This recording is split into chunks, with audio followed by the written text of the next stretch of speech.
Ta grâce, seule ta grâce. Nous voulons instaurer un état de droit.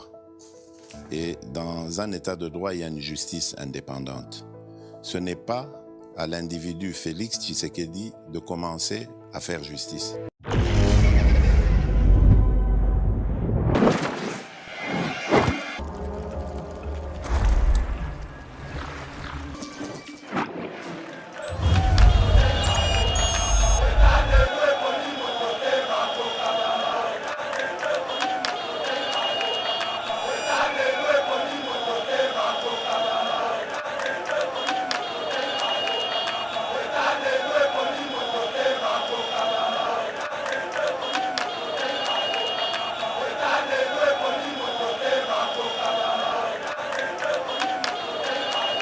Or, système de travail à Moïse Katumbi Yango. Or, Mouyambo déjà ça lobaka na biso. Yango de komi to moni pero luara. Oyo akumisi mokonza mboka na télé 50, akumisi ba action mokonza mboka na chaîne na ye, lelo moto reconnaître so luara. Mouyambo déjà ça lobaka na biso. Mbongo moko ekobima, ekotambola pona kosomba presse. Mais lelo nga pe na oyebisa yo.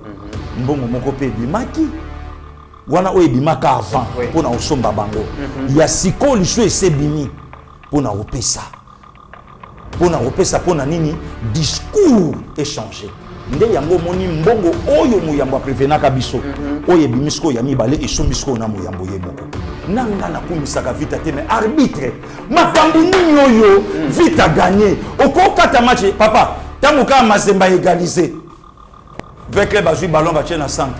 Arbitre abisi ko match ici. Mission accomplie.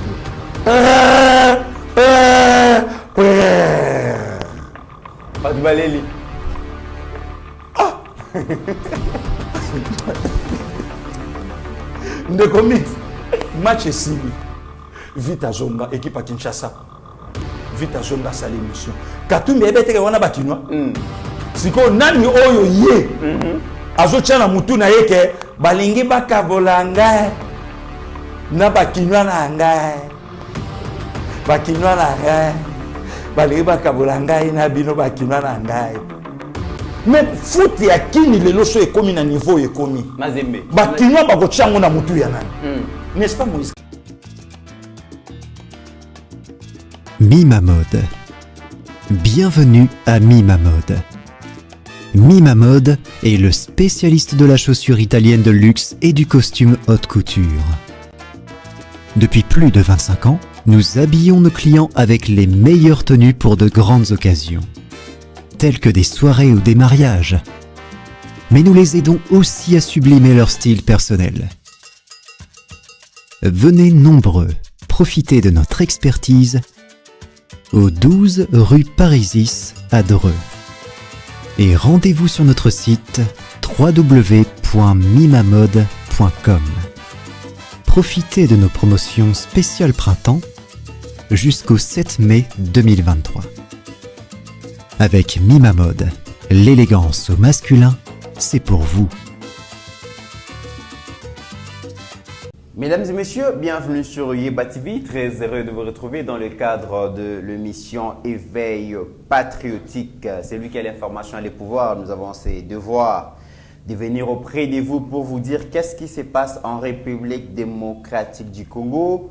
On nous annonce que Moïse Katumbi est déjà à Kinshasa ce jeudi pour le préparatif. Il y a marche, il y a opposition basalique préparée pour une élection libre, démocratique, transparente, crédible, mais aussi pour dénoncer la vie chère. Moïse Katumbi a géré le Grand Katanga. Est-ce qu'il avait réussi sa gestion? Si oui, sinon, personnellement, qu'est-ce que lui a réussi? Sur ce financement, mesdames et messieurs, je vous promets que cette semaine, vous allez consacrer en haut dans acteurs politiques et opposition. Parce que déjà, la majorité, ils ont sacré une réussite totale. Pour mon stade refoulaki, semaine l'opposition va préparer marche na bango.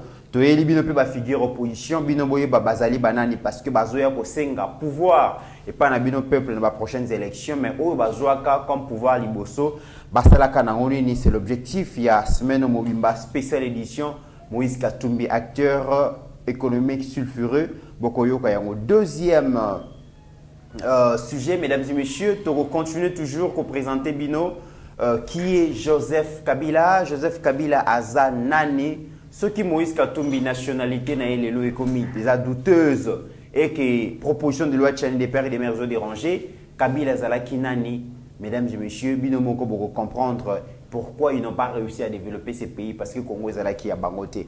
Sortie officielle, il y a Union Sacrée. Jean-Lucien Boussa avait marqué de sa présence que Jean-Lucien Boussa, fidèle parmi les fidèles, a mobilisé pour soutenir sortie officielle, il y a Union Sacrée. Azaki na stade des martyrs, les images parlent beaucoup de Yango. Jean-Claude Mouyambo a lobaki que ce qui a soutenir le président Félix T, c'est Kazali Boma. Vu Makambo Nyonso, le président Félix Asala pour n'être en prison. Kassilelo, est-ce que ça dit bon Kazali Boma te Binomoko, Boko Jiji Yango, projet Excellencial, là-bas. Déjà, Excellence Fifi Masuka Saïne a lancé qui vaste projet ou Excellencia. Et puis, pour organiser qui test déjà il y a admission.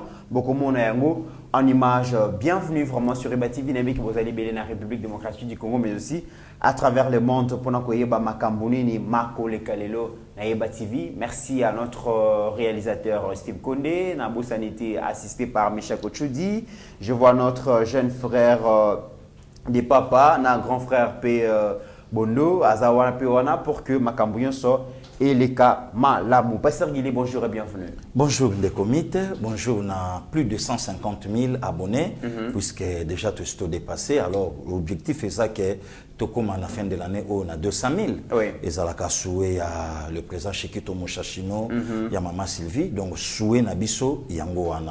Vraiment, merci, Nabato, Nyon Sobazo et Debiso, Moussala et Kendeli Bosso, Bato Baolak Sabiso, puisque tu sais qu'on est comités, tu es bikate, toujours Mekola. Donc, tu as vraiment besoin, il y a des conseils na bango, il y a des remarques na bango, il y a des makambu belé, il y a des toyo, batalaka biso, nzambe abatela bango, et des comités, le 4e jour, il y a mois de mai, et ça na événement moko salamaka 4 mai, mais avant tout Mango, des comités Tobo ya Moussale Beba, mais votal que jamais, et les anniversaires na Madame Sylvie Moulumba, grande dame.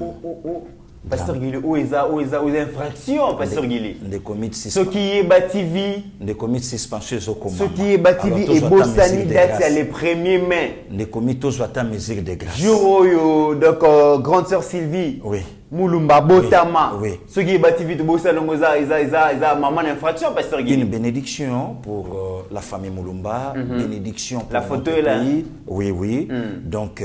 Si vous connaissez Bossani photo, en tout cas. Qui est exil, hein? Qui est exil. Vraiment. Grande Sylvie, biso to une photo na plateau. Ce qui est quitté, c'est que qu'on des fois qui est exil. Ouais, donc plein succès, que du bonheur, na vinaye, via Mosungi, libotanaye et na famille oya botaminango. Vous faut comprendre qu'une famille très bénie avec notre vice-gouverneur Gérard Gekoko Moulumba 48 heures, donc Bazadio Moulumba, Balayon Moulumba. Toute la famille, vraiment, Nzambe, Abatela, on est toujours ensemble. Donc, des comités, race Moussou Yabaeli, combattant en côté, Talam Tabotama na 5e mois, et puis les premiers. D'abord, sur le plan spirituel, déjà chiffre 5, chiffre à grâce. C'est comme Moutouana a rachaba bénédiction, a biso tout, et mabima les 1. Donc, comprendre les lots, sur les mêmes vinaye, au somona makiano, race des vainqueurs. Le mois de mai. Mois de mai. Abatelaye. Mystère encore des comités, Dieu a fait que Abotama na 4 yangana yo.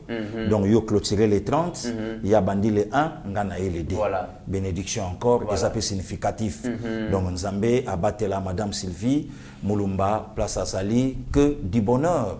Maman Merli Malonga Mbaki, il y a prof Jean-Claude Mbaki depuis les États-Unis, il y a photo attendité, et les anniversaires Maman Merli, Nzambe, Abatela yo place aux Ali, de la part ya Eba TV, na ebi ke Okoganga, donc surprise Nabiso, yango wana mbotama yelamu, to ebi ke eza lobu le sang commun. Demain encore, mon frère, mon sang, donc Bobo Kabambi, toujours Washington, mais na ebi ke Azé pas mère, HD wana zola kisa, donc on est balobagana lingala, donc moi na maman nangai, et les anniversaires, Bobo, très bel homme, donc mobali kitoko nzamba batela nzamba pambola nde commit cinquantenaire. Donc lobby talaka mutabotama le 5 ans ça 50 ans, ça c'est fait. Ça c'est fait. Voilà. 50 ans. Voilà. Très significatif. Ça c'est fait. Nayebi ke o nyonso saleza muke ya o nzambe azopesa ye na deuxième mi-temps Bobo Kabambi ngapende konayo biso bande konayo tozozela nayebi ke cinquantenaire ekutu pa maman Marie-Jeanne Kouta que du bonheur on est toujours ensemble HD Wanazola. Ça mène des comitéran le lot les 4 mains jour pour jour. Oui. Où izalaka mukolo maréchal Mobutu à Koutanaka pour la première fois na Laurent Désiré Kabila le 4 mai 97 na Utenika na large à Gabon. Donc ba Koutanaka wana HD wana azolak sa photo et date moko historique ne commit. Tozelaï quand même toyoka ndepe mukolo maréchal Mobutu atikaka pouvoir. Oyo musée ayebisaka yeke en tout cas il faut laisser. Oh maréchal Alobi na consulté maman. Donc photo wana le col a déjà maman Bobi alanda kapé biso tozo saluer et donc ezaba image moko boy o etikalaka gravé na esprit na ye.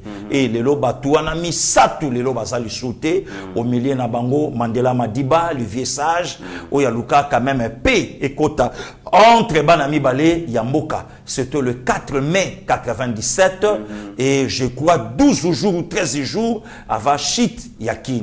Voilà, des comités. Il fallait quand même Babiloko Iska Bakulutu Jean-Louis Chimbalanga Bavandi et place Yaya na milité nyonso na mayele nyonso azanango mais aluka quand même azoma ba point mike et pas na biso baleki. Donc voilà des comités luka kato bak Samuel Okoyo ba congolais oyo to salaka na bango jana tawana oyo déjà to bandai ko landa po des comités ko bosana te na tane aleka BBC alobinin Africa numéro 1 alobinin BBC alobinin boké na BBC bozong na Africa numéro 1 boké na BBC bozong na Africa numéro 1 RFI ando pa sur la biso mitema oh non afdela sa comme jana porta kin or biso to tala ngona miso abo motome déjà basi ba pusani donc bande koyo to salaki na bango ba papi au Congo ba yebi déjà na ba date wana ndenge esprit na biso ba kinoise na ba kinois e komaka donc penser nyo se komaki e loko nini e komela biso or après kaka makambo ya utenika ya 4 mai 97 de commit tango simba quitté on a vite compris que qui ne vous a tombé et puis qui ne vous a tombé. Voilà. Mesdames et messieurs, ça c'est l'histoire de notre République Otorokiko Bostanayango, mon côté, parce que c'est très important. Alors, une émission, mesdames et messieurs, na Moïse Katumbi, parce qu'il s'agit de lui qui est présenté comme le maillot jaune, il y a opposition, parce que tous on a même les professeurs d'université. Bazo Zwape pour Bazo Kimamba, on a caché Boué Kokende Koluka Kuta Moïse Katumbi. Mais qui est Moïse Katumbi? N'est-ce que Kibino que tu continues à qui Sabino vraiment à Zalinani. Mais Moïse Katumbi cette semaine a sali vidéo moko soi-disant pour na quinoa, pour na chérir, pour flatter ba quinoa. Parce qu'il y a déjà qui marche opposition et que ça m'a beaucoup plus na Kinshasa déjà même valise na Kinshasa awa tous déjà information pour nous préparer marche wana bolanda extrait à Nengazolo Baki à quinoa comme ça boya pour comprendre pourquoi Moïse Katumbi a fait ces messages Tolanda Akin na sali meeting na écran géant plus de 300 000 personnes kunana na Sainte-Thérèse oyo bapesi ngai ekoti na motema amour ya bakinois na ngai mokota mosusu akosepare bi ngai na bakinois nazoloba na lingala lelo pourquoi parce que naza kinois. Donc Pasteur Guili, Moïse Katumbi sachant que le 13 est à Kalamingité et que marche kozala na Kinshasa, il faut qu'on flatte ba quinoa pour la Moïse Katumbi bazaba na mike non batupamba ko flatter bango facilement la maloba et tout mais il se réclame quinoa Pasteur Guili Moïse Katumbi. Des comites c'est comme ça qu'il est. Katumbi a bomba vraie facette na ye o ya laksara batute. Katumbi de commit avant na répondre na pesa batu moi elengi ya Katumbi po ba linga ili sou malamu. Oui. Yo vu mission ko lingisa Katumbi. Ya ko inisa ko lingisa. Te po ba linga ili sou bien na biso ba kinoa. Ba linga ili sou. Ba ye ba moto ya zali pour le 13 mai et permettre biso nyonso to zala na kata marche na ye. Katumbi Laurent Désiré président de la République Katumbi n'exil. Il semblerait que Toyoka que azalaki pe na ba copie ba vente d'armes. Ouais. Alors Mouzé tangoye na pouvoir par rapport à Masolo le quoi Moussa Yebakie Katumbi Akimi Akeli Banda. Wana Katumbi Zambien. Mouzé est parti, le père de Joseph Kabila Kabangé Joseph. Katumbi aye. Katumbi tangoye a commis congolais. Mais avant ça, Katumbi tango s'est retrouvé na Zambie. Le col azalaki na ba relation ya malamu na défunt le président Chiluba Frédéric Chiluba, oui. Alaki na ba relation na ye ya kitoko ya bien. Alors et quoi arrivé que Katumbi pour amisala kombo po zwa mbongo. Katumbi akangi minéré na biso ya Jekamine. Ne comiteran Jekamine et souffrir. Ba papa monze Kongolo bakenda Katumbi ayebisi banga lobinga na Zambien na ndeko na binote. Na Zambien. On a déjà en 97 Katumbi a créé l'entreprise MCK Mining. MCK Mining, oui. Bopiana mbongo nanga. Jekamine a souffrir. Ba pesi mbongo na ye. Laurent Désiré de son vivant, Katumbi Zambien. Laurent Désiré a koufi, Katumbi a yé a commis congolais. Katumbi a commis congolais. Ne commit. Katumbi tanga commis congolais. Katumbi a se familiarisé directement na Joseph Kabila au pouvoir. Sans que toyeba. Biso toyebi ke mwana ya Laurent Désiré. Oh, Katumbi a yebi ke nga soko penga katanga te. Ngana yo toye na COP ya ko déstabiliser Congo démocratique. Pour na biso mi balé. Vrai de père et de mère azate. Oh, des comités. Pasteur Guili. Des comités na ya. Bango bayaka na bagi na COP de olingo lo bake. Lettre K par moment ekoki kozala bon. Tu as un problème na bakanyo sauté. Mais certaines lettres K eza malédiction pour na Congo Pasteur Guili. Katumbi Kabila. Oui. Ngana yo vrai de père et de mère. Je peux toquer plus loin. Vrai Congolais azati. Yo je pour. Mais de comités tout solo le mbinga na plateau. Tout solo là. Mais il semblerait que Katumbi a rappelé Laurent Désiré Jekamine. En compensation, il y a Masolo. N'ayez pas bandé pour fournir arme déjà rébellion. Mais ayeba quitté que Laurent Désiré, si a Zoya ayebi que ngana congolais de père et de mère. Ngana congolais de père et de mère. Mutuyo azoya ko kotisa babiloko. Azaya bisote ayeba quitté. Yango yokaki même bamindele balobaki ke tant Laurent Désiré à prendre conscience étant patriote azonga alaki déjà na joug ya batu et kozela eliwa donc engelo bake même na koya ya Afdel Laurent Désiré yeba ke soki na komi bato ba bande konanga tenga fona balukela bango mais muto ya bandai koya koteka ba arme na rébellion est-ce que bandai koya koteka ngo pour battre la Congo tout le monde congolais. Alors c'était en compensation il y a yopia biso Jekamine ndenge peto yokaki de comité ran. Batebele ba yeba ke loko wana te. Alors tant makambo salami Laurent est parti. Kope simbi il fallait quand même tout cela. Jekamine onga na sengaka. Ba pesanga ba pingate sikoyo pona ko récompenser ye ya kotala ke batumbale ba yebani malamba pesier le grand Katanga. Le grand Katanga, Pasteur Guilita Mozoloba, le grand Katanga, ça veut dire que au Katanga, na maboko ya Katumbi, Tanganyika na maboko ya Katumbi, Olomami na maboko ya Katumbi, Lualaba na maboko ya Katumbi. Exactement. Donc cinq provinces le lot ils ont constitué les grands Katanga à lobby. Quatre pardon, quatre wana. Donc Moïse Katumbi ndi azalaki patron. Na bana ko chapeauter ngo. Tout. Siko yo tuna bande kwa Olomami ba Olanda biso na ba commentaire ba okoma. Ba yebisa biso traso lelo Katumbi atika na Olomami comme gouverneur ya Grand Katanga baloba na biso. Toyepe na Lualaba. Bande kwa Lualaba pe bango pe na commentaire ba Olanda biso. Bala kisabiso école moko. Katumbi tant que gouverneur na gestion na ye. Il y a 7 à 8 ans comme gouverneur. Il y a les grands Katanga. En tout cas, pasteur Gili, de comités, Botala Babilo, Katumbi Asali, na Lualaba. Na Lubumbashi, de comités. babetela pe biso lisolo baloba na biso botala yango yo toke pe koto yo baloba na biso babite botala Katumbi ndeko miti bapesi na objectif moko ya ko faire agenuer Jekami na économie ya Congo démocratique. Pasteur Guili, wana lingolo ba déjà que Moïse Katumbi baza criminel économique. Ndeko miti tozo solo là. Toujours solo là ndeko miti. Asala nini on ne met pas le chariot avant le bœuf. Azwa grâce vraiment wana ya kozwa katanga mobima le poumon économique ya Congo. Kasili solo. Mayele nini yango azaki na sens managérial nini azalaki nango. Voilà. Pour bénéficier na le grand katanga ceux qui azalaki copté. Le grand katanga Chaba à l'époque il y a maréchal Mobutu. Na maboko ya Moïse Katumbi. Katumbi asali oyo nyonso Katumbi asala na katanga.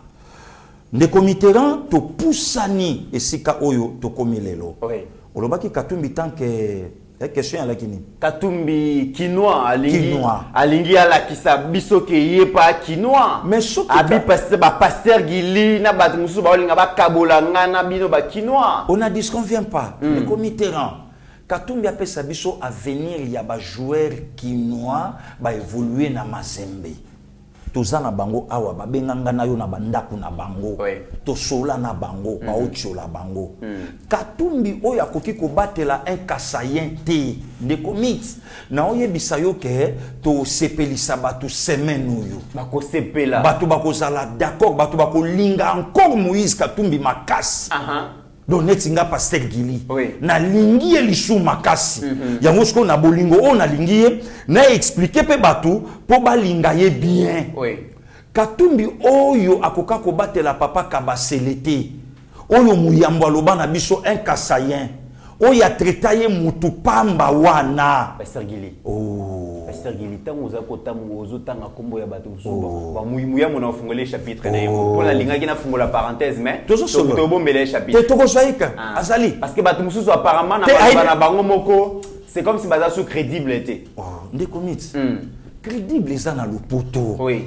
bazali susu normalité akomi liboma bien moko mutalo baki yango walo fingité toko la kisa vidéo toko solo la pasteur Guili batute toko solo batu nyonso lelo faut ba comprendre que babenga ke Jean-Claude Muyambo liboma donc Muyambo azali susu na ba sens normal na yete voilà donc à perdre pédale pour makambo yemo kwa lobaki lelo rattraper ndeko mi to poussa na poto évoluer na biso bien voilà lelo tant Katumbi abi balingi ba kabolanga na bakino na nga Katumbi atreta papa Kabasele un Kasayan mutu pamba wana Jean-Claude Muyambo na livre na ye parmi ba article ya koma akoma ke Moïse Katumbi na Salomon Iskadela ba panzi mbongo po bayebi ke ba Kasayen baza batoyo balaka na facilité ya ko corrompre bango curieusement de Mitterrand batoyo batelemi na tac champ ya Katumbi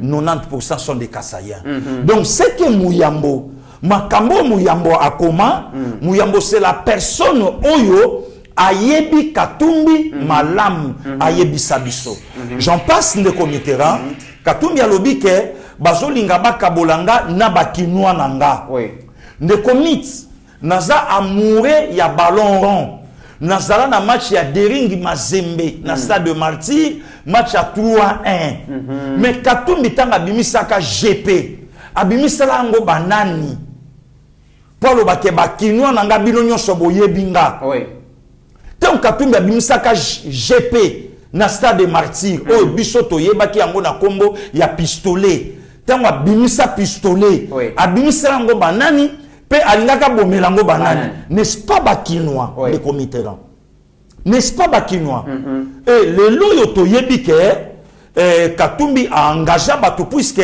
Muyambo akoma yango de commit tozana mission mobimba to salela ba propos ya Muyambo voilà ya livre na ye to salango Muyambo akoma alobi mbongo moko ekobima lobi mbongo moko ekobima lobi oyo ekokota na presse ya mboka na biso. Que Dieu bénisse notre président ya Cessac Christian Bosembe, un génie ya mboka na biso. Et regardez comment lobby, donc même na mokonzi mboka abeti maboko na discours une bénédiction nde mutu abongo mutu moko akokani na Christian Bosembe te asimbi epe na nzoto. Voilà ndeko Mitterrand na leki.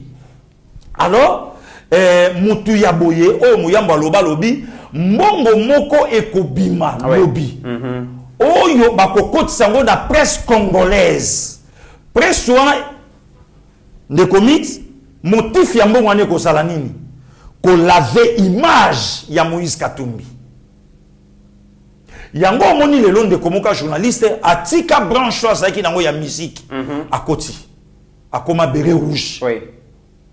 Akoma na charge ya ba opération na oka ekutu ekoke azolinga longwa ou soit alongwe pour makambo omona kuneza bien te yango zomona mikolo yo aomona na soute aoluka ba solliciter ngi ba solliciter mususu kama vanda ki suit comme ça yaka mon salaire ba majoré pour so amoeloka bien mbongo moko ekobima yango yoki pasteur moko azalaka na Afrique du Sud pour azala sous en Afrique du Sud te alongwa asala vidéo ya lobi bobande ko pesa ngambongo pona finga kaide pes bobande ko finga usol bando pesa ngambongo pona finga ka Jean-Marc Kabunda à l'époque président de pes pona finga ka CG Kabuya. Donc machine système de travail ya Moïse Katumbi yango wana muyambo déjà ça lobaka na biso yango nde komito moni pero luara oyo akumisi mokonzi mboka na télé 50 akumisi ba action mokonzi mboka na chaîne na ye lelo muta reconnaître sous loirate muyambo déjà ça lobaka na biso mbongo moko ekobima ekotambola pona kosomba presse mais lelo nga pe na oyebisa yo mbongo moko pe bimaki wana oyebimaka avant pona osomba bango ya siko liso esebimi pona opesa pona opesa pona nini discours échangé nde yango moni mbongo oyo muyambo prevenaka biso oyo bimisko ya mibale esombisko na muyambo ye moko ayebite ke akoyi na piège ye moko atandaka déjà alors ye moko akoyi na ngona kati na pusani ndeko Mitterrand Katumbi alobi ke bakinoa boza yanga nazuka domaine onga linga mingi ya bale mais batu bayebi première édition je ne sais pas ya coupe du Congo to ya lina foot ya renaissance bana fibo ba holandanga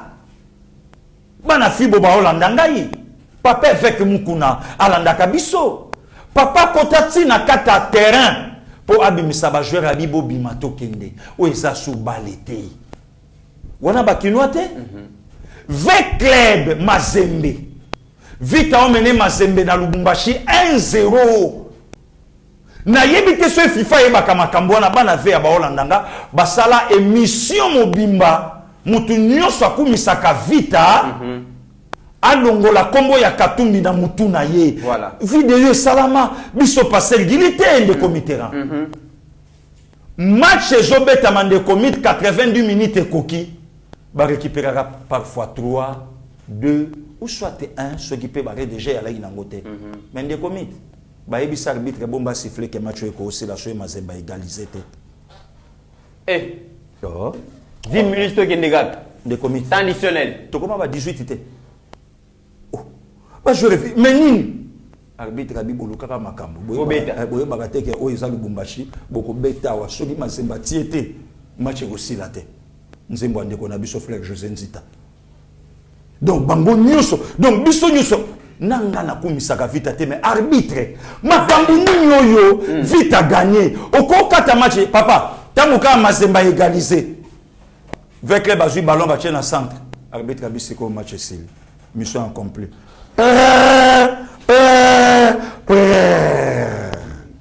pas du baleli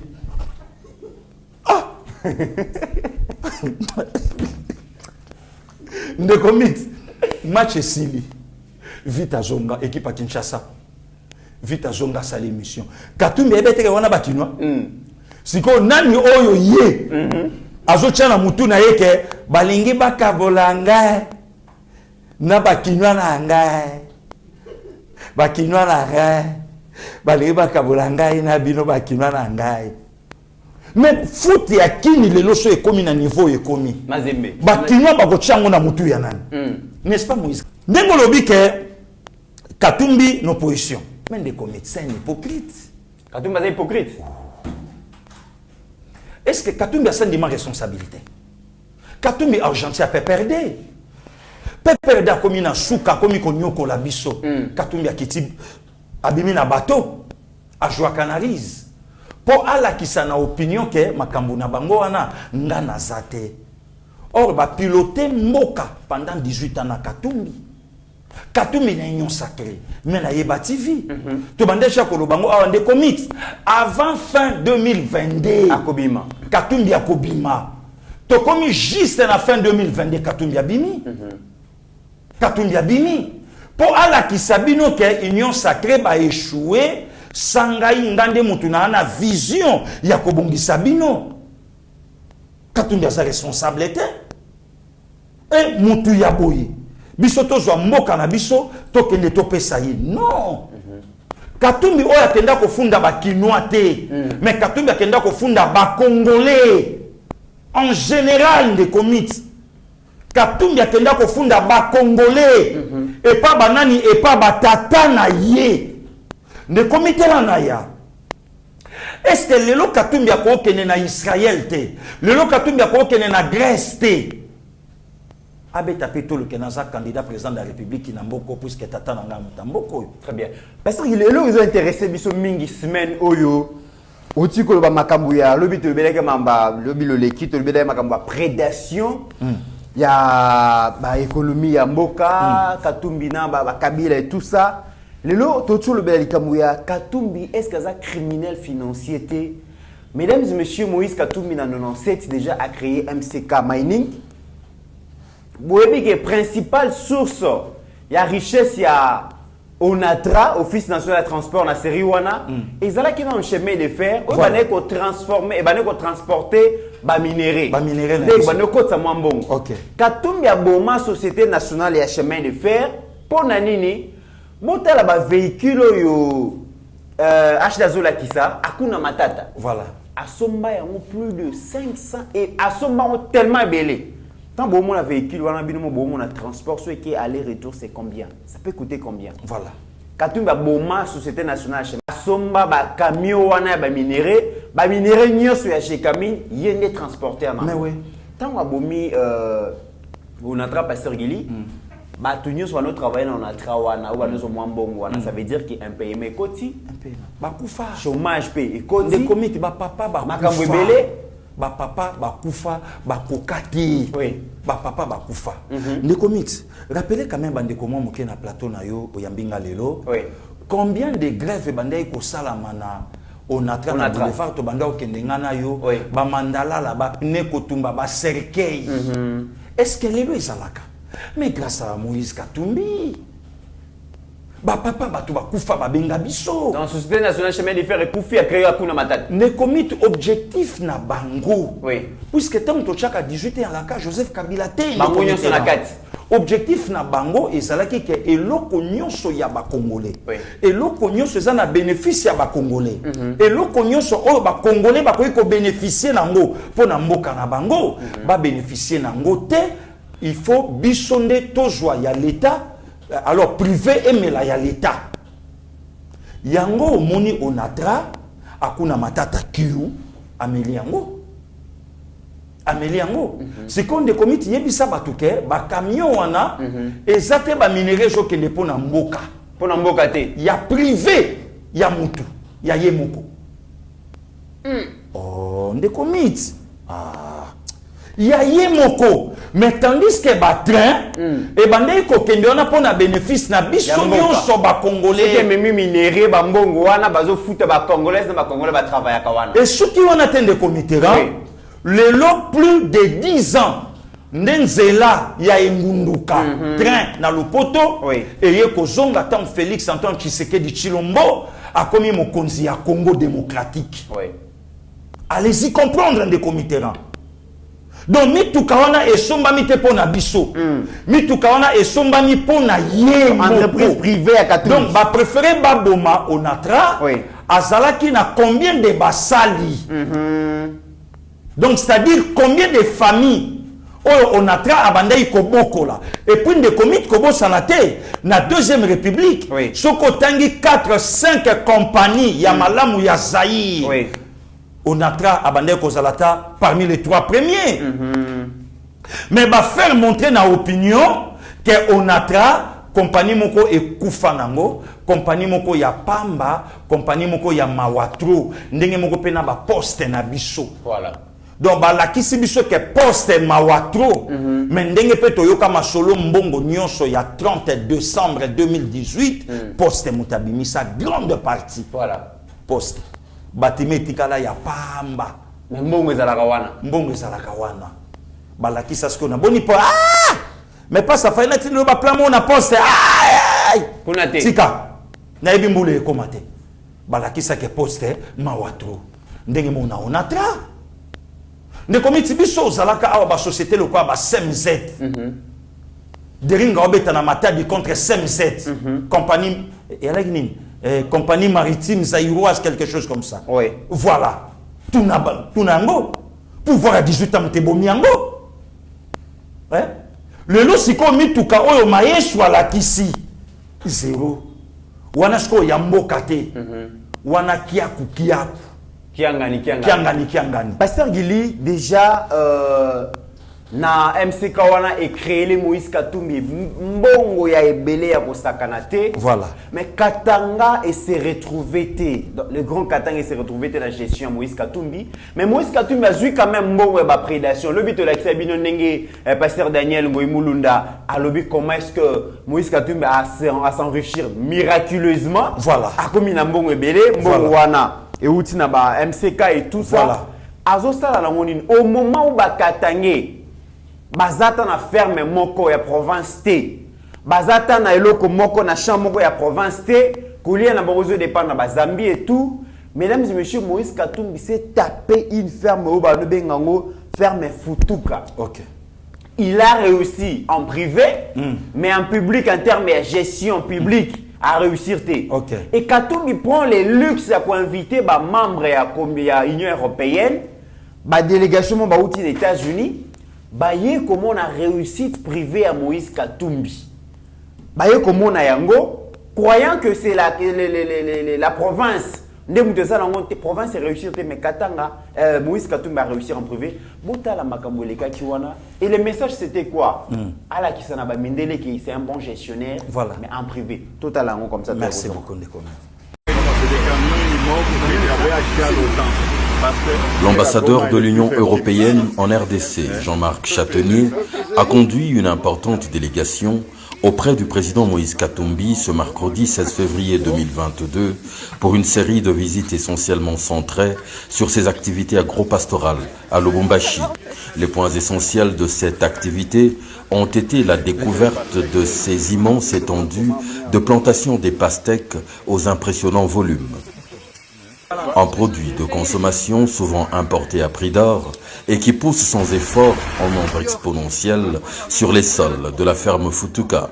La minoterie Machamba, point de transformation ultime du maïs que le président Moïse Katumbi produit, a bouclé la visite. Très impressionné par cette horticulture, par ce domaine agricole et véritablement par le professionnalisme avec lequel cela est géré. Et vraiment c'est spectaculaire, donc c'est un très beau projet agro et industriel qui peut sans doute servir de modèle pour d'autres développements en RDC et en Afrique d'ailleurs. Mais je pense qu'on peut tirer des inspirations de ce type de projet. Les investissements d'aujourd'hui permettent le développement de demain et permettent le développement économique de la RDC qui est aussi indispensable à son développement social, à la création d'emplois, au fait que les gens soient bien nourris, donc cela participe de la prospérité de la RDC.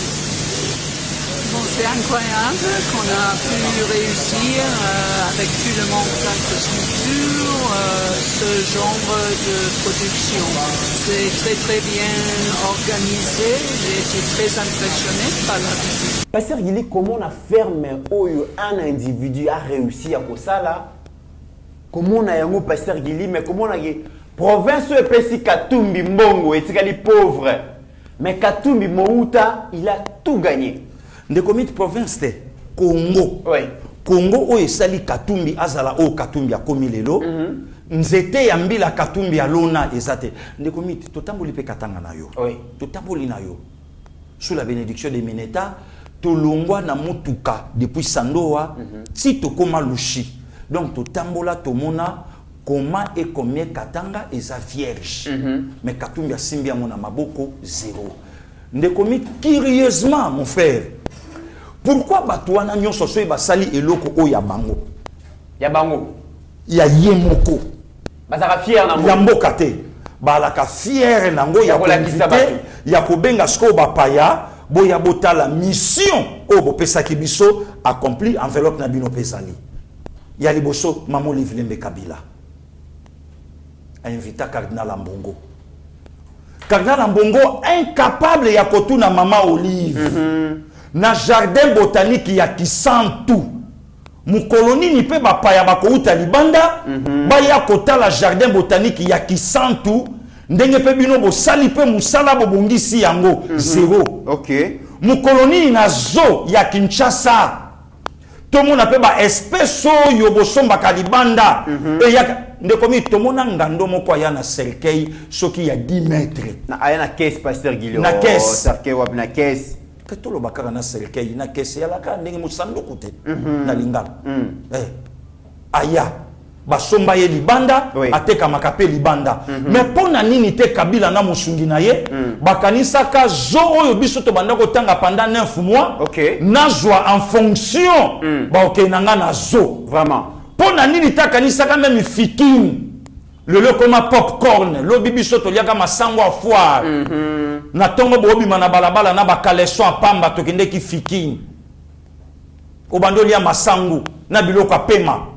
On a ni ta pensé qui nango, mais ba invita cardinal a zo kama ba matériel na hôpital o ya kokai kotuna bangote botiki mama ye mo commande commit mais lelo tata cardinal a zo critiquer gestion ya mutoyo asomi machine te pour l'hôpital mais mutoyo aye azotonga mama ye mo mobimba. Tolandana no moi extrait parce que Moïse Katumbi a fait visiter sa réussite privée dans ma membre Union européenne, ma membre États-Unis. Castola na moi extrait mouké ya tata cardinal n'engue ya kenegi pe ko visiter réussite privée ya couple Kabila comme ça to ya kozonga. Merci de comité. Et moi par ma formation, je suis pour la protection, la conservation de la nature. C'est un peu par mon éducation comme religieux, membre de la congrégation des frères mineurs capucins fondé par Saint François d'Assise. Et il est considéré aujourd'hui comme le patron de l'écologie, François d'Assise. Quand je vois ce qui se fait ici, je dirais, on est dans la spiritualité franciscaine. Merci de tout cœur pour ce que vous faites ici. Au-delà de mon admiration, c'est aussi ma ferme résolution, mon ferme engagement de continuer à vous soutenir dans tout ce que vous faites de par mes prières. Amen. Et vous savez qu'à tout moment, vous pouvez, toi et ton mari, vous appuyer sur le cardinal. Il est là, c'est aussi pour vous accompagner, pour vous soutenir, afin que tout ce que vous êtes en train de faire, vous avez déjà commencé il y a 20 ans, mais vous êtes encore trop jeune, vous pouvez encore faire plus que 30 ans. Donc, que cela puisse aller de là. Tata cardinal Yowana et que vous visitez réussite privée à couple présidentiel, mais Congo, et tu as dit qu'on soit hôpital, il y a niveau anaté. Et puis Tata cardinal a kena bango musika bi vous êtes encore des jeunes. Voilà. Sans tout na bango mbongo bozu apité. Sans tout na bango boyeboyete. Donc, admirer Moussala ou Basali na privé, mais na l'État va échouer. Mais Batouana de Comiteran, na l'État, bapimela tate episcopo jeep. Bapimela jeep. Bapimela ye. Bapesa promesse à Lokuta. Bapesa promesse à Lokuta. Mais dans l'état, tate episcopo azui jeep n'importe qu'à présent Félix Tshisekedi Tshilombo Antoine. Mais na privé, ba ekopesa tate episcopo. Mais tate episcopo a tunité. Pour nani bo salaka bo yete na Saint-Joseph. Pour nani yete bo salaka bo yete na Quinoise. Fala tout nata bongo pour nani bo memanga te bo na série bo gérer to que notata mama ye mo pesa. Mama ye mo pour nani te bo salaka bo yete na Kitambo. Pour nani bo salaka bo yete na sanatorium. Wana tuni bangote. To leki ndeko Mitterrand. Toye na ferme ya Moïse Katumbi. Talandenge azola kisabatu. Et puis Mindele malobana munoko, en tout cas il a l'argent vraiment. Il a l'argent. C'est exceptionnel, ce qu'on voit ici. Voilà. Et ça vraiment extraordinaire. Extraordinaire. Et ça modèle vraiment à gestion, modèle à développement. Mais à cela qui gouverneur et à province, pas voilà. Sur si qu'on est Mitterrand, na Kabila na Katumbi, si ba ola sababilo kona bango, Mindele wana ba yebite ke Congo ezanga palais présidentiel. Ba yebaraté. Ba yebite. Ba yebite ke Congo démocratique ezanga palais présidentiel. Ba yebite ke 20 mai abandonné. Oyo la fille à Mohamed Ali Kassous Clay ayaka potala et sika o tata na ya bunda combat du siècle 30 octobre 74. Allez là abandonné mais le lot 20 mai yango wana ezo bongama et sika o ba Gilles Bokande babeta et sika ba Jean-Marie Tigana babeta et sika ba Roi Pelé aya wana kobeta le 2 juin 67 mokolo mama Agnès Lusambo azobota l'étoile du Congo na monde de musique. Jabedel Jibin Piana Chituka. Pela beta wana. Et sika Jimmy Cliff a beta. Et sika James Brown a beta. Et sika ba renommé ya mokili bayana 20 mai. Kabila tiata lokolote atalangote de comics. Seigneur Azoloba, la nature elle-même ne vous enseigne-t-elle pas? Hein? Pourquoi toluka makambu côté mususu toluka mona prière nzoka likamboza nango ya prière te likamboza ya kopesa sa réponse quand ni mozomona ndeko mitotiki Katumbi azola kseloko wana hôpital ya Sendwe na Lushi tokei inde ngana ndeko Mitterrand na ya inde ngana yo c'est aujourd'hui hôpital à Sendwe ndezotongama nzela mokona na mama yemo. Mais Mindele bazui maloba balobi ba éloge nyonso wana oyo lobi wana ndeko Mitterrand. Okise matata ponyo. Oui. Premier ministre oyo aumeli koleka ba papa Sambwa Pidabangi. Koleka ba Mulumba Lukoji. Koleka ba Bruno Chibala. Koleka Sami Badibanga. Kutu oyo aumela tele papa na so Sami Badibanga. Koleka bango nyonso oyo aumela. Koleka ba Mungulu Diaka, koleka ba Etienne Sekedu wa Mulumba, koleka bango nyonso wana Augustin Matata Ponyo. Université à Kinshasa, il fallait Félix Antoine Tshisekedi Tshilombo, lobi atambola po akenda kata ruban na ba homme oyo Cécilie oyo tongami 4 ans. Acheter songa biso la kisa biso homme ya avant après donc voilà. Botala yango bomo na homme avant na ipen na homme après photo ya mwana bino moko bo juger HD lokola la kisi batu ba moni voilà il fallait ce que HDP ala sabiso photo il y a elengesa avant na elengesa d'aujourd'hui après d'aujourd'hui to suki na nzela te nde commit bande kona biso ba makaloas na ba makaloa ba finga ka kulutu Jean-Pierre Bemba tanga lobaka likambu ya lotiliki si qu'on de Mitterrand na Kinshasa na 21e siècle na commune lokola e bandi na Bumbu Makala Mongafula bande ko bagangi ba moni minda epeli facha sali le côté Ashda zola sa photo minda lisolote nelengesa awa bande ko Makala ba akei po batala Marbella bakei po batala université Mapon il y a privé ya pris. Mais si la problème na bango te ba ke notala unikin, unikis to unilu. Ya l'état benga la bango te. Wana ya ba sala ka eloko te. De comité wana ya bango te. Le lobby aza na leadership fort pour na Congo. Wana ya bango te. Na yoki lobby débat. Affaire Bukangalonzo et c'est le cas. Mais affaire Bukangalonzo le cas, ba Congolais ba mona Bukangalonzo te. Ba yebi peska mbongo na bango ekenda te. Papo yo lipamboli musu ya Congo Nzamba pesi biso message la lingete asala musala aloba 205 millions et kota na munoko ya nguma. Ba journaliste bakei oyo lobaki na ngata papa Alexis Tambo Mamba de minable. Ba lobi lelo mutu na mutu tonga epa na bino. Opération de comité tonga et panabino. Mais moi na moka Félix Antoine Tshisekedi Tshilombo ye wana zo tonga pa na bango et pa na bango wapi Congo démocratique. Très bien. De comité tala bateau lobby tozolinga to pesa Congo. Merci. Mesdames et messieurs, vous comprendre que Katumbi réussite privée mais à niveau ya Katanga Tika et loko mokoté et Katumbi aujourd'hui et loko tozo déplorer ça que na niveau ya au Katanga il a encore de l'argent à circuler pour gagner un procès. Il y a le Kouta, il décision judiciaire.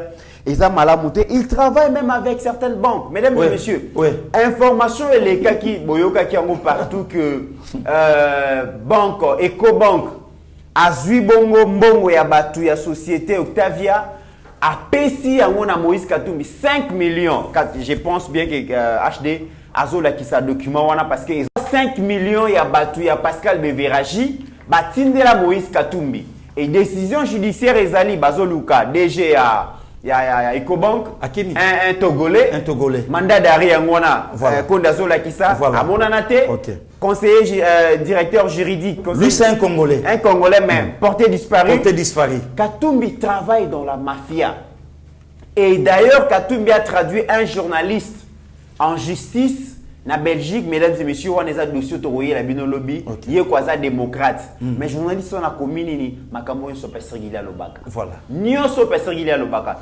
Document izali awa na kozo na kotokope sabino yango. To le sabino que nous avons tous les documents. Au Katumba zali kosala bozali komona yango et muta bazolo bakiaza la candidat président. Non, président ya Congo. Ya Congo. Voilà. Par la président de la République. Et ko simbate. Et aussi Mbate.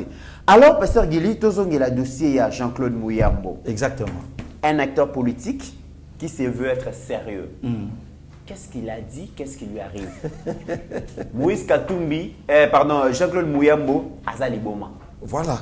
Nam na le bien moté, Pasteur Gili m'a le bien moté, mais voilà. Donc, Jean-Claude Mouyambo, mesdames et messieurs, Azali Boma. Voilà. Tout l'extra vidéo. Merci. Il faut être honnête. Nana bloc à Mickey. Toi, tu me poses la question. Oh, je suis avec Félix. Si, je soutiens Félix. Pourquoi? Quelqu'un qui est venu te voir, te rendre visite 2 fois en prison. Abima qui soki limité kuna tu na prison. Nangina mona muyambo. Pasteur, il y a les acteurs politiques, il y a beaucoup de Basila Sony. Ceux qui sont bon makande ba Mouyambo ba kufa. Même ceux qui tolo bananga. Ceux qui sont bon makande ba Mike Mukeba ba kufa. Ceux qui sont bon makande ba Daniel Saf ba kufa. Comment mutako ça une déclaration fracassante boy. Une déclaration ya boy. Et lobby nango, a lobby non en tout cas Sengeli Fachi Kende. Kabila est bien. Kabila est mieux que Fachi. Voilà. Mais c'est quoi finalement, Pasteur Gili? On est commis la malhonnêteté. La malhonnêteté, c'est un malhonnête, c'est un fou. Oh, yemoka lobiango. Banda lilo batuba yebaka ke Mouyambo azasu batoniete, batuba benga ke liboma po yemoka lobaki, makambo yonga na lobi, mokolo boko yoka nga na changer, c'est que na komi liboma. Réellement, lilo pa komi liboma, puisque yemoko mtalobi, les ingilité parce que Gili a fingité, azuka o yemoka lobi ala kisabatu. Ne komit, yoka ndenge Mouyambo azoloba. Félix à l'époque Aya Kotalanga 2 fois na prison.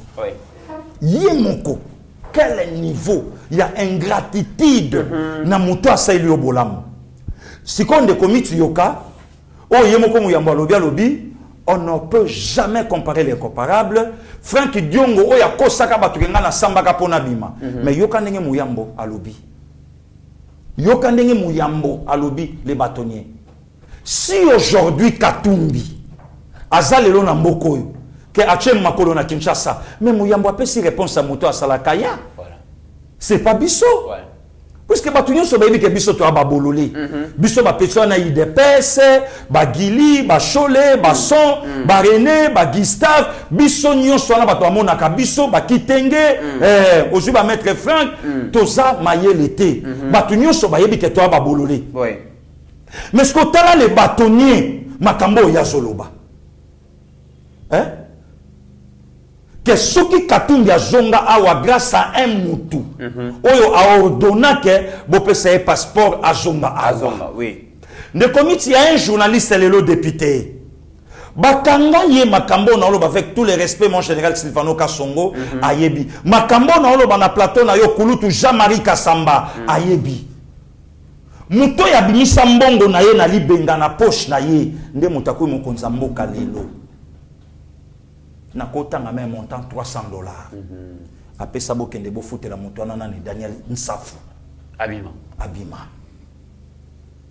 Tala niveau ya ingratitude yoka makambo muyambo alobaka ndeko mit tozi document na ye nyonso makambo ya koma sur Katumbi to sela ngo mission mais lelo o ide biso makasi ndeko mitera o laxi biso kaka morceau ya makambo yo muyambo soit disant les bâtonniers makambo ya loba batu bango mosko batala comment et combien lelo Katumbi a chepe mbongo na nzela pona ko somba muyambo. Très bien. Ndeko mit lelo muyambo azobeta lisolo azo sepelisa non azo sepela na papa maréchal azo lisolo ya papa Setiale na papa Kengo Adondo basala kape awa wana skotanga sale kanyaka wana jatanga sakomi liboma wana basombi wana jatanga sakomi fou yemoko mtalobaki alobi apesi exemple ya papa Seti akeka ngambo na bango mais ndeko mitiko muyambo ayebite lelo papa Seti bakunda wapi. Voilà.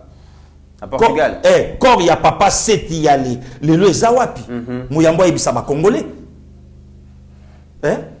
Tango sepeli na papa maréchal ndenge Seti yala travailla kiawa papa Kengo Adondo a travailla kiawa mais aebisa biso corps ya Seti yale lelo ezawapi bakunda wapi ezonga ipana bango. Très bien. Ne komiti tala ba politicien congolais.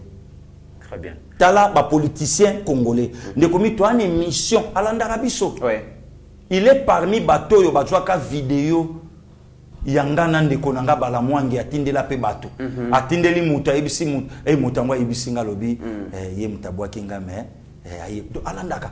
Donc ndinga donc boye aolanda biso bien. Alandarabiso.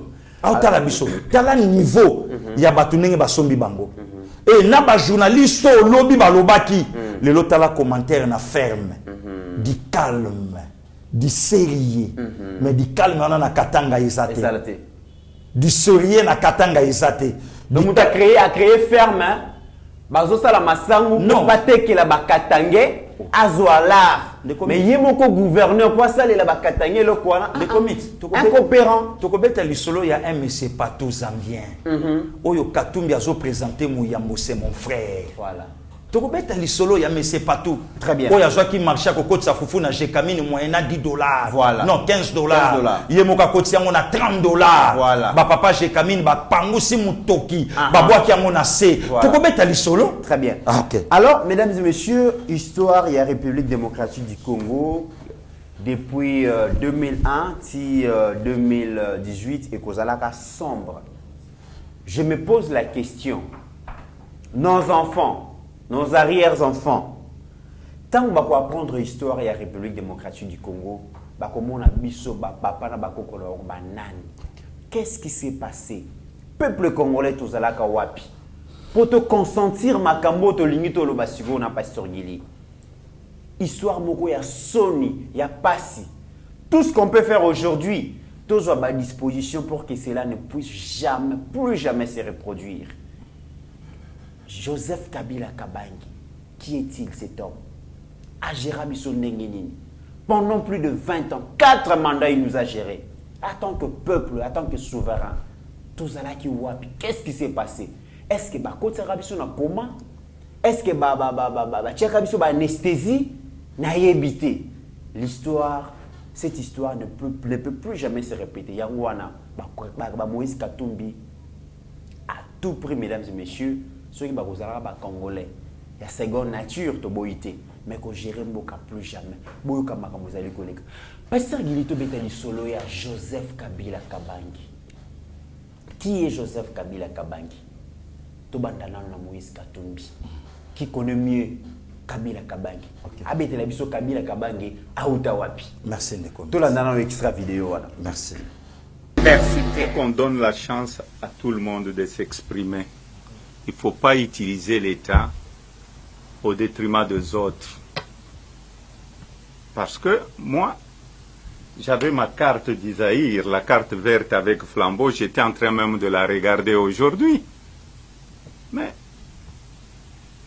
les gens qui étaient en Tanzanie, ils sont rentrés avec quelle pièce d'identité? Moi, je me pose la question. Qu'on puisse me dire, le président Kabila, quand il est venu de la Tanzanie, il avait un passeport zaïrois à l'époque. Qu'on me montre ce passeport-là. Sa famille aussi. Mais on l'a vu dans Bloomberg il n'y a pas longtemps. Bloomberg a sorti le numéro de passeport tanzanien de membres de la famille du président Kabila. C'est ce que je suis en train de dire.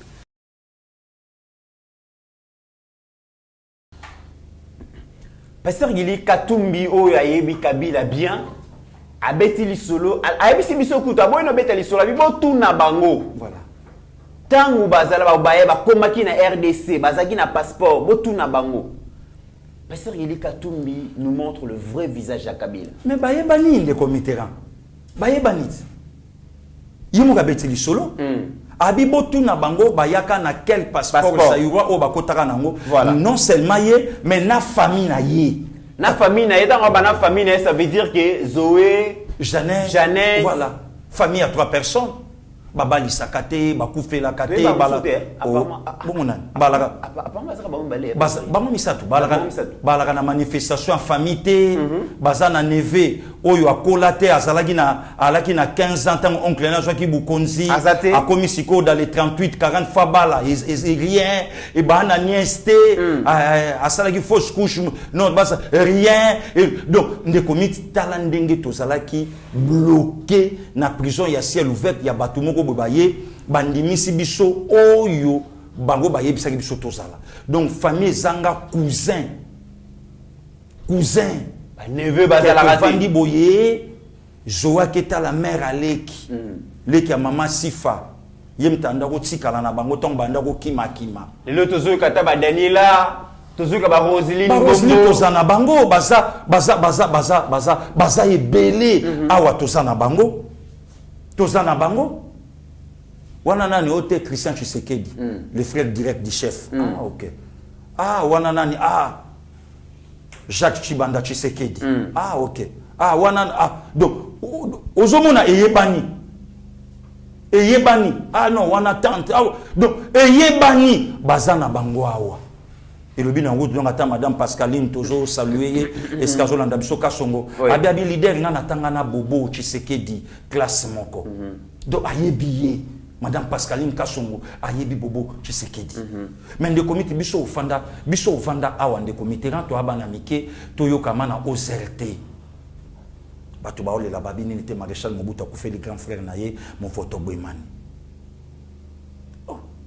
totala boye pa corps yango wane ye maréchal azolela maréchal asatika biso mais to jwe information to kufela sœur aînée na ye o azalaki mwasi ya papa Bolozi na 93e année na ye c'est 80 c'est combien atiki biso donc batu nyonso bayebi Ndeko Mitterrand vanda awa le 9 septembre il y a 94 le fils aîné du maréchal Jean-Paul Niwa Mobutu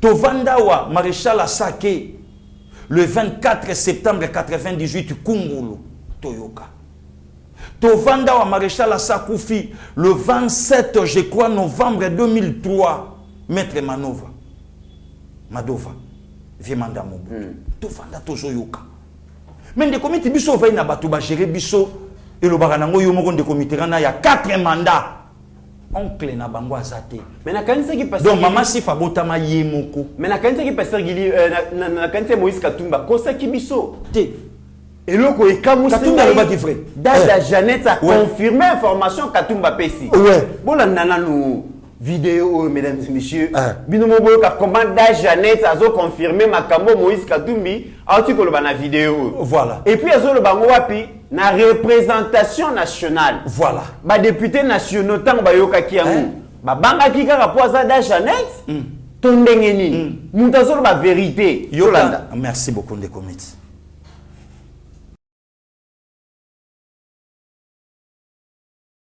Je vous parle vécu en Tanzanie pendant une année qui m'a forgé personnellement parce qu'on était appelé à servir la nation dans le service national en Tanzanie avant d'entamer notre étude universitaire.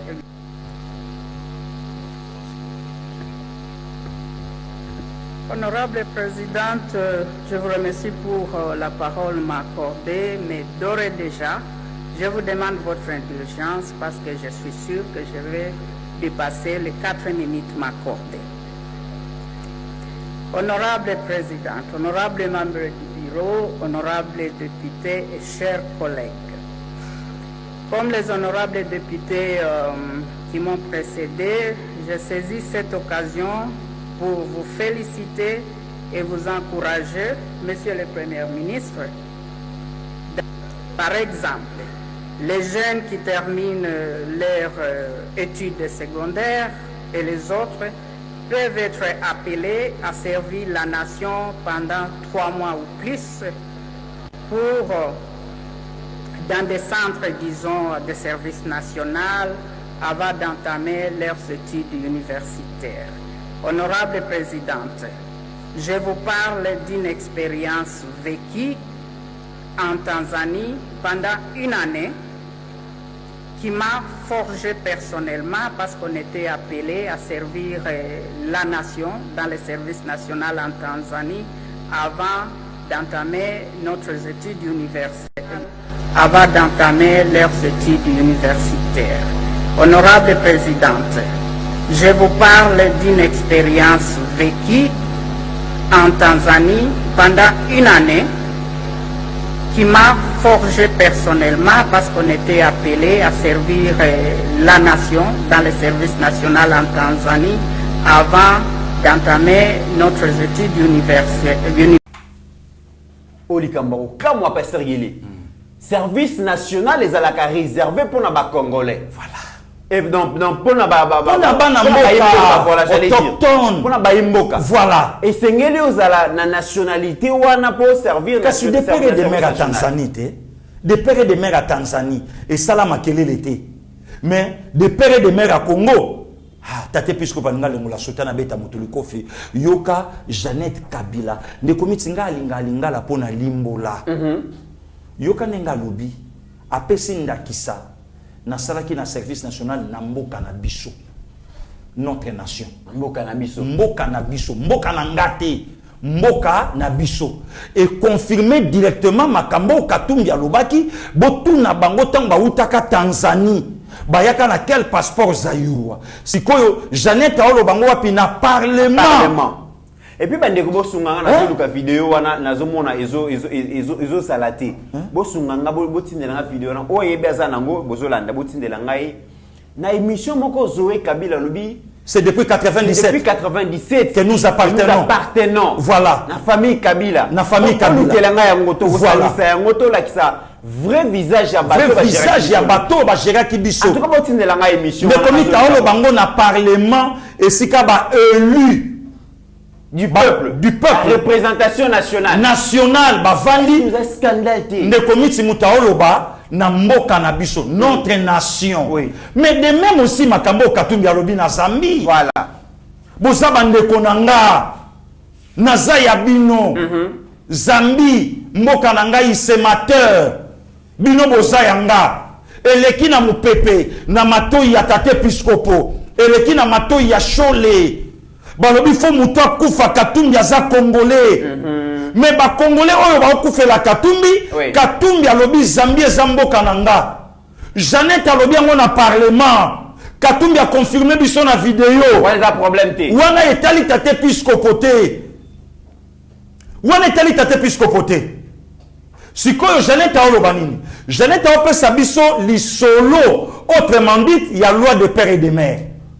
Ok. Oh, on est comité là. Le Bikou, c'est une université, il faut ça une année à service national. National. Or, pour ça là, au côté de la service national, ton armée, il faut ça là de père et de mère. Il y a Mokawana. Ce qu'on est comité là, Mabe Eza Wapi, na Congo lelo, ce qui loi Chani et Leki, pour Moutaz à la gouverneur à banque, pour Moutaz à la ministre des Affaires étrangères, pour Moutazala, na armée comme chef d'état-major, il y a armée, non pas Moutazala ministre des Finances, pourquoi à Casa di Nicolas, et non pas Moutazala, Eza Mabe Eza Wapi, Dada Yeyo Azolo Bango, pour ba embaucher yo na service national, ndenge Moussa ila ki yango biso awa, wane sali mabete de père et de mère. Mais Jeannette alobi yango. To kangi no place on a pas ça. De commit. To bombi no makambu, Katumba lobi. Bombi makambu la Jeannette à lobby Konde zongi c'est la biso prestation ya serment ya 2006 Tatmo Konzi ya mboka oyo to bengi Joseph a se présentera na combo nini to landa yango. Non, 2001 pardon 2001 prestation serment 2001 lorsqu'il accède au pouvoir. Voilà le 26 janvier 2001 voilà la kisa biso prestation serment on ezara na combo ni. Moi, Joseph Kabila, président de la République démocratique du Congo, je jure fidélité à la nation. Pasteur Guiloti Golanda. Voilà. Bomba, Nabi qui va réagir. Ok. Après tant que Kabila s'est présenté, 10 ans après. 10 ans après, mais avant qu'on a 10 ans, on a travail une mission na Moutou. Voilà. Tolanda professeur Emengo Imuke. Personne.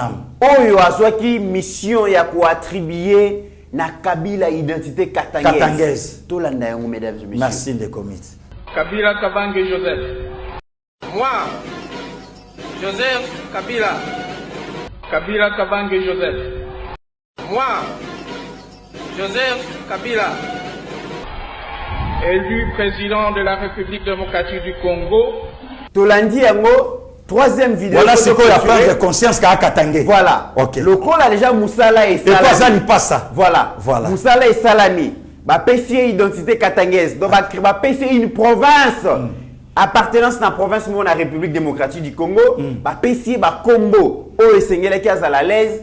Tala siko le ma mission a accompli. Bota ce qu'on a 2011 lorsqu'il revient pour prêter serment. Combo ni ne ba ki sa mi po ça la kaza Katangé. Tolanda. Merci.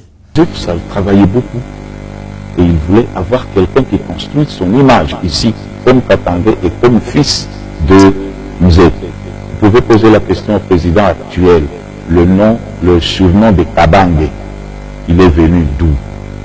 Quand il nous a dit qu'il était jumeau et qu'on lui a dit ici chez nous c'est Kumbo et Kabangé, vous êtes pris, il était Kabangé. Vous pouvez vérifier tout ça. Vous pouvez vérifier aussi que les documents de Joseph Kabila signé à l'époque, il n'y avait pas Kabangé. Il y avait quoi? Joseph Kabila.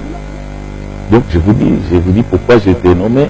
Je vous dis que j'avais une mission ici de créer avec tous les Katangais la paternité de Joseph. Et ça, c'est une mission que j'ai réussi. Donc, je le dis, c'est à la télévision. Et si quelqu'un peut me contredire, ou Joseph lui-même, il peut le faire. Mais il m'a donné comme mission, la première mission, je voulais vraiment naître au Katanga. Et c'est ce que j'ai fait. J'ai créé avec mes vice-gouverneurs, avec tout le monde, les Mouillés, chez compagnie, les Rondes, les Louba, les Pont. On donne à Joseph, ils ne sont pas pleins. Ça a été réussi. Vous pouvez le vérifier, même peut-être s'il ne le dit pas. Je crois qu'il le sait. Pasteur Guili, il n'y a pas match. Finish. Il n'y a pas match. Apprendre est-ce que conscience qu'il y a dans la Congolais. Kobanana Katumbi. Oui. Si en 2011. Voilà. Voilà. Il ne faut pas comprendre. Voilà comment notre pays était terrassé.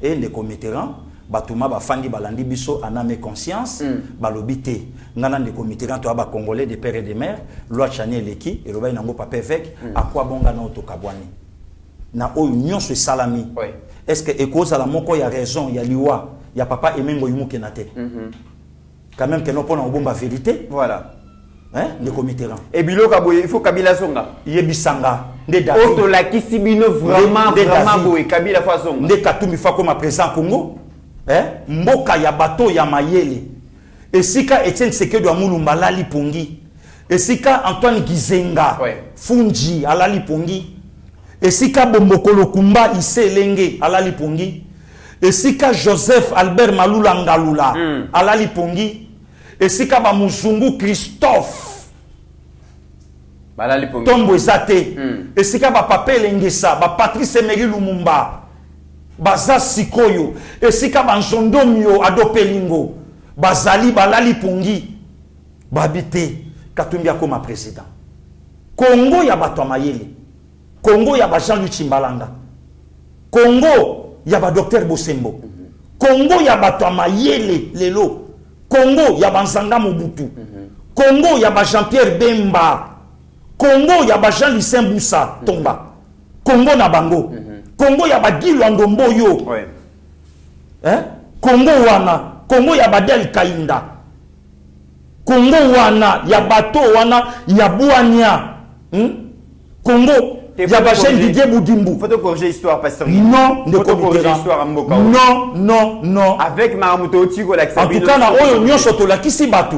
Eza révolte moko de commit to ko tsamona mito na biso. Très bien, mesdames et messieurs, vous avez compris, c'est à vous de juger ceux qui boza na ngambo na biso du bon côté histoire pour na corriger yango et cause malamu mais plus jamais ça dans l'histoire de la République démocratique du Congo.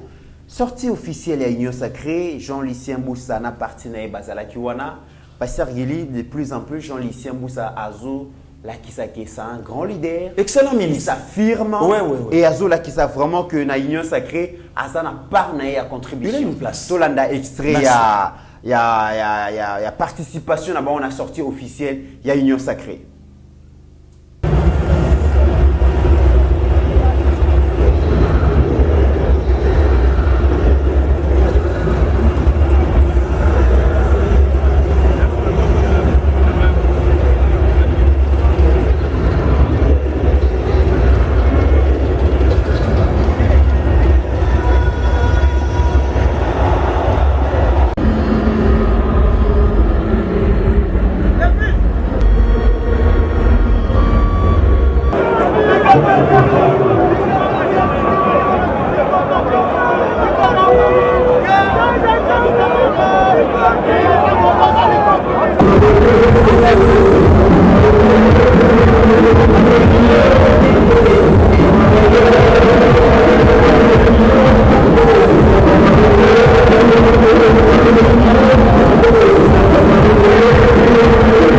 matondi mingi ndenge to moni boze mobiliser très nombreux na moni tout ça damarzi eza muke il fallait tous en place mususu mbala sima za place to yambaki pap ndeto okutana alors message to pesa bana Kinshasa eza que moi na mboka Félix Antoine Tshisekedi ndeko na bango yaya na bango mwana na bango président ya bango ya motema pe ya mayele alobi tozoka une élection à solo bongo lingomba oyo komema ye na élection comme on a une union sacrée bongo ba parti politique union surtout union sacrée et lobi lelo toromi la kisa devant banamboka toromi la kisa devant bapaya ba ebate union sacrée eza le groupe le plus dominant et puis union sacrée eza groupe le plus structuré union sacrée eza groupe eza prêt pour une élection présidentielle et législative message à banamboka ezali baya ebele na sima union sacrée parce que leader union sacrée donc chef de l'État aza leader oyo aza déterminé abimisa mboka na bozoba déjà misala na ye monani banakin boyeba que Félix Antoine Tshisekedi aza monakin aza mona Congo et donc aza mona bino aza ndeko na bino soutien banakin na élection 2023 ezala écrasante et massive voilà donc union sacrée relaxakel toza liboke toza lisanga na bana Congo union surtout Pour te lobby na lobby okuna ba jeune, ba papa, ba maman, ba mona solo que groupement les gars na pouvoir na mboka oyo dirigé par Félix Antoine Tshisekedi et autant vous en mboka ndenge elongo bani. 2023 eza ya bino. 2023 eza ya bino bozaba na Félix Antoine Tshisekedi. Bino bozaba na Union Sacrée. Sortie officielle de la plateforme électorale qui va soutenir le président de la République pour les élections qui pointent déjà à l'horizon. Donc d'ici quelques mois seulement, nous irons aux élections et les candidats de l'Union Sacrée est très bien connu. Donc c'est Félix Antoine Tshisekedi. Aujourd'hui, nous venons pour la sortie officielle, notre présentation officielle à la population congolaise, pour leur dire nous sommes unis, nous sommes ensemble pour un Congo fort et prospère. Et donc, mais nous venons aussi pour dire que les élections législatives, nous commençons à les préparer dès à présent. J'ai parlé de présidentielles, j'ai pas de législatives nationales, provinciales et locales. Nous sommes donc prêts en tant qu'Union Sacrée pour aller aux élections.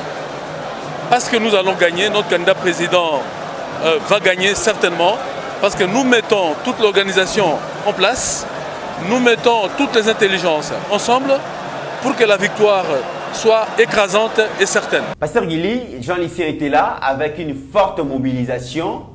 Campagne électorale Kalamingité, tous ceux qui sont dans l'élection en décembre, le chef a besoin. Il y a Batou Oyo, homme fort. Ça y est, base. Oui. Jean Lucien Boussaza la base. Oui. Ne commis c'est un guerrier. Batouba comme on a bango te que non dingue ba reconduire yé na chef de l'État. Le lo batouba monika ka fruit ya reconduction na yé. Mais papa wana nyata makolo na Kigali na période de Covid a défié déjà Kagame kuna. Papa wana kenda na Dubaï. Il a déplacé le pays na commerce extérieur. Pour que ne côté Kamboka Mboka Mobimba et ça kuna na Dubaï. C'est Jean Lucien Boussa. Jean Lucien Boussa na Mboka Moko Afrique. Il a défié Paul Kagame en face. En face, ministre. Voilà. Ne commit. T'as là avantage ya kozala na bateau yo loyauté za partagé. Voilà. Kagame dans la salle na auditoire. Un ministre congolais Jean Lucien azo talaye boepe azo parler pour na mboka na ye oyo katumbi oko lobate tilelo Jean Lucien lobango en face à Paul Kagame et Moutaboye a mérité sa madete pourquoi voilà. Et azana base na ye na Équateur, azana place na Équateur, azana esika na ville province à Kinshasa, o yemoko à cause de la même na 10% yemoko. Jean Lucien na parti na ye, ya opesa fachi béton. Et yebisanga de committeran, to fifaka na monde d'intérêt. Tous en leader mingi, bazana bureaucrate, bazana base T, base des athées, parti mallette et tout ça, mais c'est pas le cas avec Jean Lucien. Et yebisanga lelo béton tali atika Moutaboye pourquoi malgré songi malgré combat, malgré bitumba, malgré nyonso oyo bandako ko ya na kombo na ye, mais béton atali beaucoup plus intérêt ya mboka na kata Jean Lucien et lelo ye wana na Samade. Nous sommes arrivés à la fin de cette émission, mesdames et messieurs, bomona ki na mikoleleka ki la très distinguée première dame akenda ki na Lualaba a prometaki bango que bourse excellence ya esengeli ba na Lualaba pe ba bunda ba bénéficier nango d'ailleurs akitisi ki bango critérium ba tu édition ya 2021-2022, bah, bazui déjà parti à 75 baya. Na photo au HD Zaliko Lakisa, donc bon, on a un lancement officiel, il y a Bourse Excellence, il y a Bora, Bomoni Yango. Et puis na deuxième photo, à la Kisi, comment est-ce que Bazaliko organiser bon test pour que lauréat ya basa test wana pour bénéficier na bourse wana. Fifi Masuka Saini, gouverneur à Lualaba vraiment. Azobunda pour que bana lola ba pe ba bénéficier na chance na privilège la très distinguée première dame à la disposition bana mboka. C'est ça ne commettra développement ya mboka. Ouais. Développement mboka ya mboka. Madame la gouverneure Fifi Masuka Saini, vous sentez ma que non azobimisa province na Carcan. Oui. Azobimisango na alingi ke lola bimisa mutu l'obipé ya malonga ba bimape na lola ba. Voilà. Et je sais nga travail il y a Madame la gouverneure, na fondation oyo eza dirigée par le président Joël. Voilà. Mon a Fidek pe na assemblée na stade des martyrs Fidek parti naé. Oui. Il y avait une forte mobilisation. Forte mobilisation. Oyo ba utagilo là-bas. Oh la distinguée première dame azo milité pour le leadership féminin. Obligé. Obligé. Ndekomite omoni ba travail oyo lelo fondation zo sala. Et ça la manamboka. Et ça la marate na fondation et zo charge. Wana ozo sentir que non contribution il y a fondation Denise Nyakiru et ça ma musala comme il se doit. Voilà ndekomite. Et na kachwana par rapport à chantage ndenge zala kilobi. Ah te batuma ba comprendre lelo que non et ça likambo ya mutuna yo. Mutuna yo ekoti alors on s'est distingué même dans la fondation l'objet que kotanga ba classe na yo ozala une bénédiction pour na mboka ozape bénédiction pour na libota na yo voilà mais des comités biso ozala ka gérer na pouvoir à 4 mandats et lobaka nango yo moko et comment pouvoir à ba machette et comment pouvoir ya ba judoka et comment pouvoir ya ba sportif mais charisme na Jeux olympiques mutaki mana ke chaba na classe ya yete alongo lango l'échec et charisme na Jeux olympiques judoka o ya bimisla biso tolo na kisasa babalola ye na 10 secondes apa donc 10 secondes apamba bakata komba ba bikende mais soka komi na poto basala association na bango ya ko betaka ba homme politique mais balukaka bango kunisika baninga mibali bazalaka to mona ke amatisa ye mwambe et le côté voilà des comités bourse ya Congo ezalaka bongo na service ba Rwandais ba service ba Rwandais bazokenda na bamboka no en fait na bourse na biso batonda na ba Canada batonda na ba États-Unis mais le la district première dame a pesa na ba Congolais ayepo a valoriser na biso Congo nesika bakulu na tozalaka mingi bato ya maele to bima mingi yango nde ekokitisa même idiotie ya mboka na biso yango ekokitisa même banditisme oyo etombwamaki yango ekolongola même bamakambo oyo donc esilisaki même valeur ya kozala congolais donc c'est un travail on de commetteran et je sais qu'il faut soutenir fondation et puis il faut soutenir la distinguée première dame na ba prière nzamba pesa ye makasi oyo apesi lelo boanya oyo apesi oyo pe aza branche moko ya makasi auprès ya Fachi Beton. Très bien. Mesdames et messieurs, nous sommes arrivés à la fin de cette émission. Tosenga kaka na justice ya Ukatanga Bati Kabongo kozala instrumentalisé entre autres par Moïse Katumbi, Pascal Bévéragé, un investisseur français qui est venu investir dans la République démocratique du Congo, mais il se trouve que Balingba est escroqué société na oya somba parce que Moïse Katumbi a des comités éviter que même ata na éviter na retour na leki nanga de papa na ba 2013 2014 même FIFA bimisaka ba club oyo corrompaka Mazembe zala na Mazembe. Donc 97 a créé MCK en 2015 à Tekiango. Voilà. Entreprise moko française donc société moko française Necotrans à Sombiango. Mais le Moïse Katumbi a commis qu'on manipuler justice baboto là plus de 600 machines. Et ceux qui kaka awaten de comité même ata presse libanda. Voilà. Tobeta le solo nango. Même ata presse libanda. Les journalistes moko a le vérité. Vérité à makam. Il est aux arrêts. C'est très grave. Donc yango wana même ata presse libanda ba jeune africain ba biloko tutu wana. Jeune africain des arabes il y a asomba déjà wana isaye. Wana kutubo banga na bilote. Azana lobbying mowe makasi mbongo oyo azui na prédation na Congo yango nazo futa ba lobbyiste libanda ba attaquer chef de l'état ba attaquer ba institution et tout ça et puis azo décourager ba investisseurs ba Pascal Bévéragé ba ko investir na Congo. Exactement. Mais tala comment azali ko malmener ba on injustice alors qu'ils ont tous les documents. Moïse Katumbi complote avec certaines banques pour na couper sa passe na ba investisseurs au bazar sérieux ba ko investir na Congo to kolandela dossier wana tina suka pasteur Gili to komi na suka. Merci de comics nanga kina pesa merci na bato nyonso bakanisa biso mokola mbotama. En tout cas na moni message donc émission na indaki donc tozana difficulté de comité ya ko répondre bato nyonso et nzamba pambolaka bango tomoni bolingo na bango envers biso bandeko bokomeli biso na ba WhatsApp na to répondre te to kenango malembe mais déjà na kata plateau to te remercier bino en particulier mon frère Joey Kalonji aebisa ngalobi ndeko nanga en tout cas Joey merci na o nyonso salaki ya chuda na parlons même pas ba BBC Vuda ba maman Nsumta ya papa Jacques nzambe vraiment batela bino bandeko nyonso Mireille Lassa ba vidéo na Facebook Nzambe wana une guerrière comme pas possible. Nzambe abatela bino ba président Chikito Mushashino, ba mama Gimola Kisinzela, Nzamba batela ba vungule belle beloti mavungu, ba joli la mama.